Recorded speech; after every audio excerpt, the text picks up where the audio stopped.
moin und herzlich willkommen, ganz digital heute wieder zum ITS-Podcast.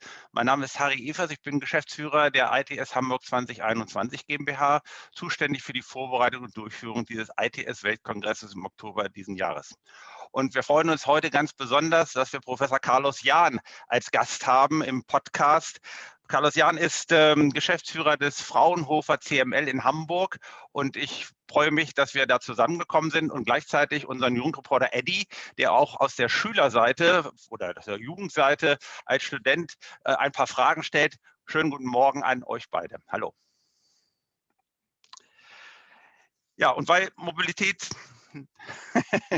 klar, das ist ganz wichtig, gerade in Zeiten der digitalen Seite sollte man das ruhig auf jeden Fall nochmal loswerden. Die erste Frage vielleicht an Carlos Jahn. Sie beschäftigen sich mit angewandter Forschung in den Häfen, Schifffahrt, maritime Logistik und ITS und deren Technologien spielen dann eine besondere Rolle. Was macht eigentlich den Hafen für ITS so besonders interessant, gerade für so ein Fraunhofer CML, was da ja auch angesiedelt ist? Ja, also Hafen ist insofern hochinteressant, da alle Verkehrs- und Transportmittel, so gut wie alle, also Schiffe, Binnenschiffe, Seeschiffe, Hafenfähren, Arbeitsboote, aber auch Eisenbahnen, LKWs, Personenverkehr und auch der öffentliche Personennahverkehr, eigentlich alles auf einem begrenzten Gebiet zusammenläuft, mit dem Ziel halt einen Warenumschlag zu sichern. Wir haben also unterschiedlichste Systemelemente, riesige Schiffe, imposante Hafenkräne, aber auch kleinere Fahrzeuge, LKWs, PKWs, Züge. Und all das ist vernetzt mit dem Ziel, nachhaltig, effizient und sicher diesen Umschlag zu generieren. Die Infrastruktur ist begrenzt, die Flächen sind natürlich begrenzt und das ist ein ideales Feld, um hier Optimierungen durch ITS-Technologien umzusetzen. Mhm. Also normalerweise unter ITS, intelligente Transportsysteme und Services, auch in der Vergangenheit waren das natürlich immer erstmal Automobile. Dann hat man immer an Städte gedacht, an Autobahnen, an Infrastrukturen, jetzt an autonomes Fahren. Das sind natürlich Themen, die an einem Hafen auch zum Tragen kommen. Und gerade für den Weltkongress in Hamburg jetzt in diesem Jahr ist natürlich ein Hafen ein besonderes Feld, was nicht nur die Infrastruktur in der Stadt, sondern genau diese Vernetzung auch hinbekommt. Insofern passt das wunderbar. Und eines der gerade von Ihnen vorangetriebenen Projekte, die auch als eine der Ankerprojekte für Hamburg auserwählt worden sind und die wir zum Weltkongress auch sehen können, beschäftigt sich mit einem ganz anderen zusätzlichen Aspekt, nämlich Über- und Unterwasserdrohnen für hafenspezifische Dienstleistungen. Das ist ein klangvoller Projektname, Robotic Vessels as a Service. Da müssen wir ein bisschen mehr darüber erzählen. Worum geht es denn da?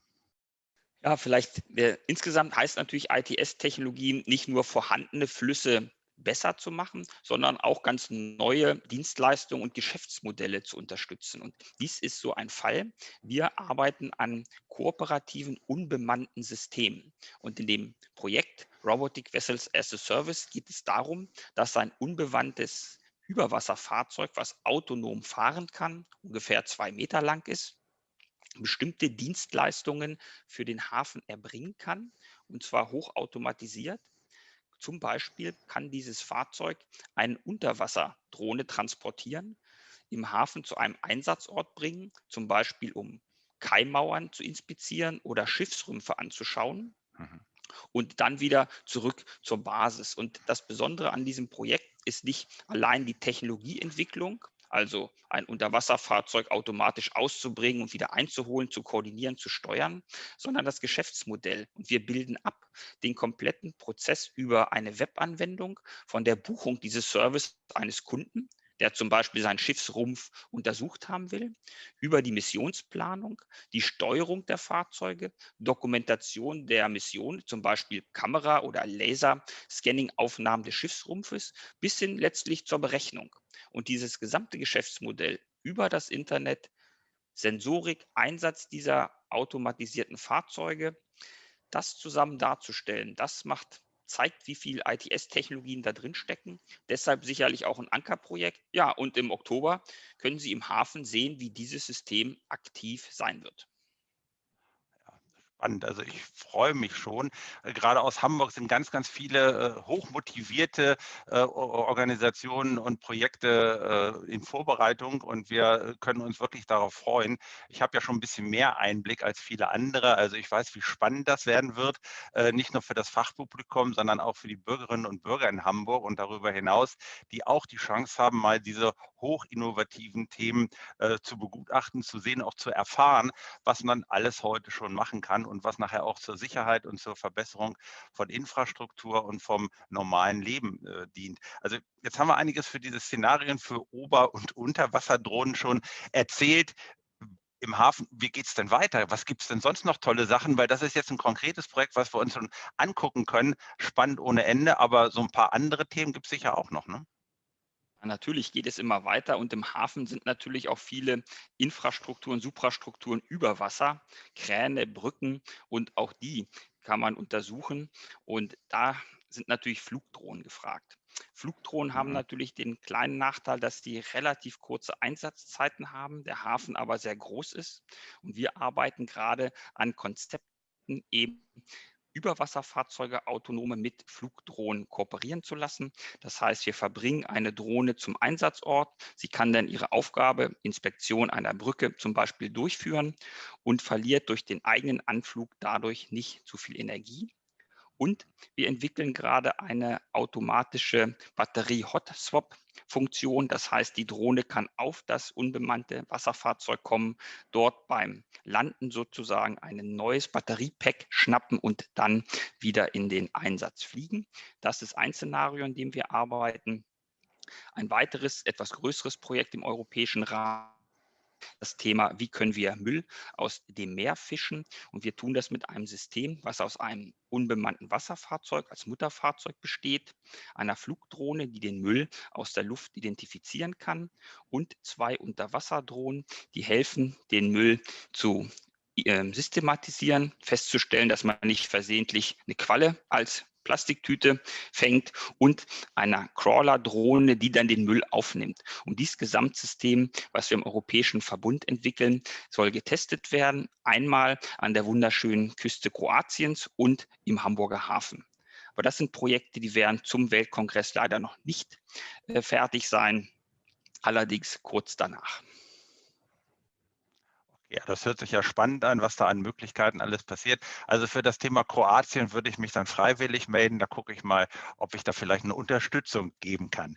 Super. Eddie, ich übergebe dir einfach mal das Wort an deiner Seite. Ich glaube, als unseren Young Mobility Reporter gibt es auch viele Dinge, die auch gerade für die Jugend interessant sind in diesem Umfeld, auch im Rahmen des Studiums vielleicht so aufzusetzen.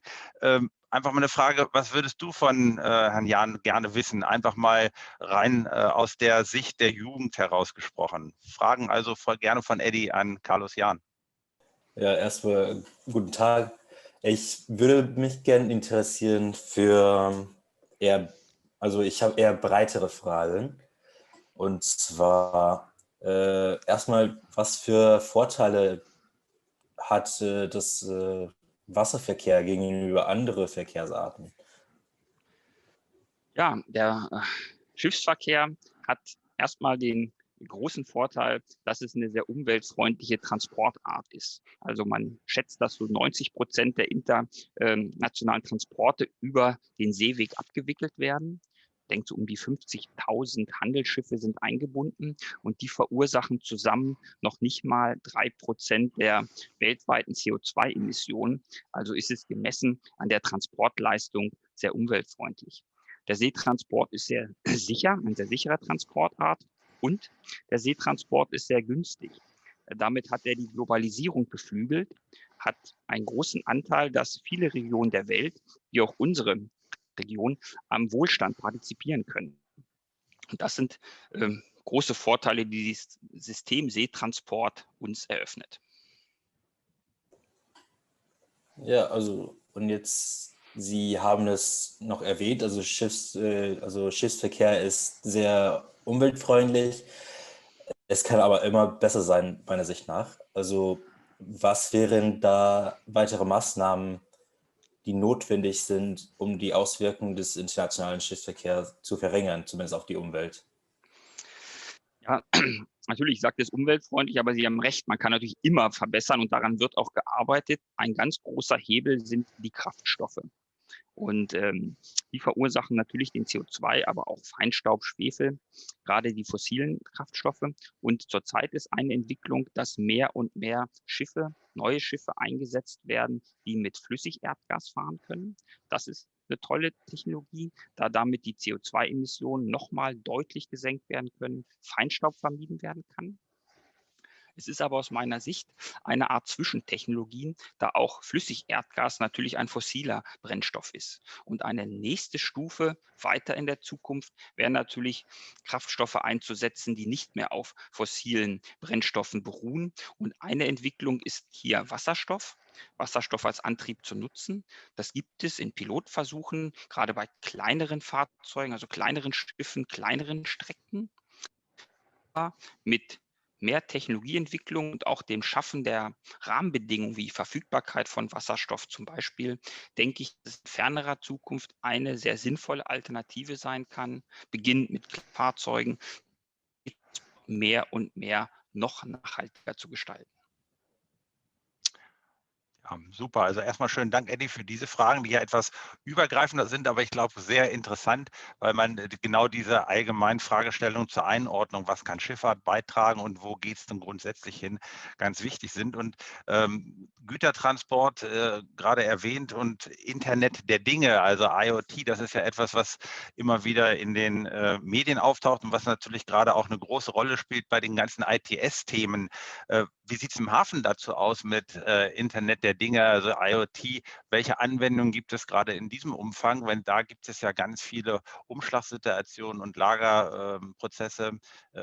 Also die Frage an Carlos Jahn einfach an der Stelle.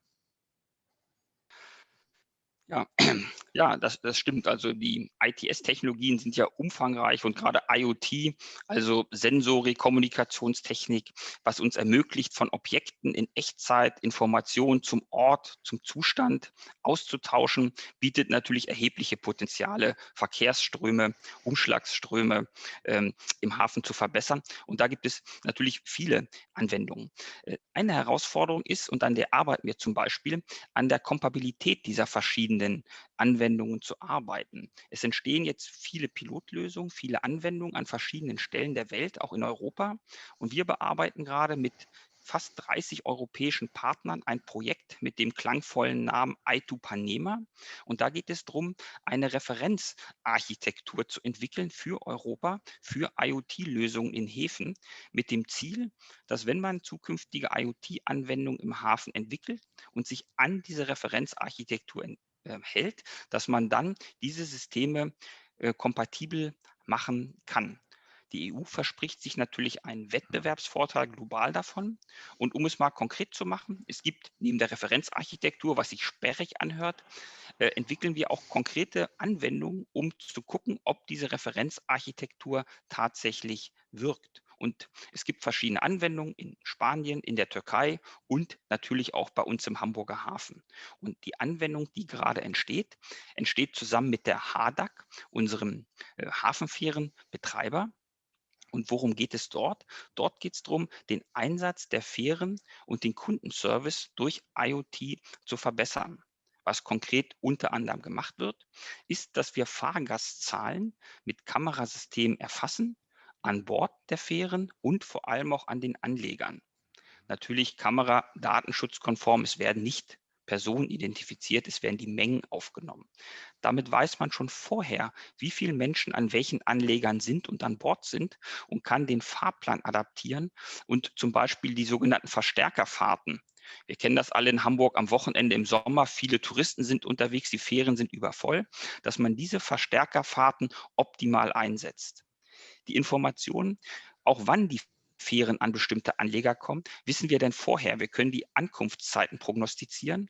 Damit können die Passagiere das im Vorfeld sehen. Ein schöner Kundennutzeneffekt. Ich weiß, zu welcher Minute meine Fähre kommt. Aber man kann diese Informationen, und das ist auch geplant, an die HVV-App koppeln, um damit auch diesen Bereich noch transparenter für den Kunden zu machen. Und insgesamt ist das aus meiner Sicht eine hervorragende IoT-Lösung, die ganz klar zeigt, dass es nicht nur im Hafen drum geht, und das ist vielleicht, erwartet man als erstes, die Pakete, die Container schneller zu machen, sondern auch für die Menschen im und um den Hafen einen richtigen Vorteil zu machen. Und das ist eben unsere Hamburger Anwendung in diesem iTupanema-Projekt, was eben darauf abzielt, anhand dieser Beispiellösung an der Kompatibilität für Europa und IoT im Hafen zu arbeiten. Ja, eine spannende Sache. Also da merkt man immer wieder, dass Standardisierung eigentlich der Schlüssel darstellt, für weitere Themen auch überregional mit solchen Ideen umsetzen zu können.